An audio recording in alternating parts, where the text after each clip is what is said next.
Hey, this is from my friends at Schoolie. So, what I did here in the shop area, this my little shop area, it's just totally messy, but I love it. Um, is I made a 12 volt. So this is just an RCA, right? This is your typical,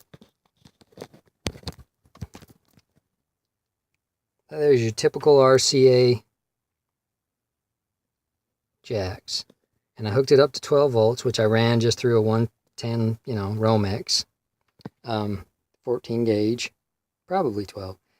So what I want to show you is how I'm converting most things in the shop area, like lights and stuff, to 12 volts. But I got a little stereo back here that I like, and so I ran a line to it, and I just wanted to show you real quick.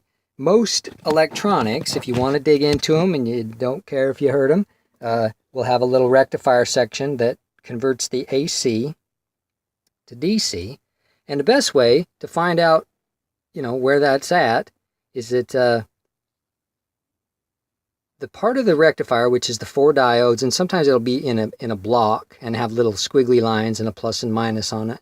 That'll be your rectifier. But the negative end is always your negative.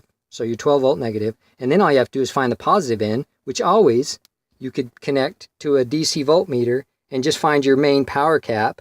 And it'll be the part of the circuit that connects to that positive.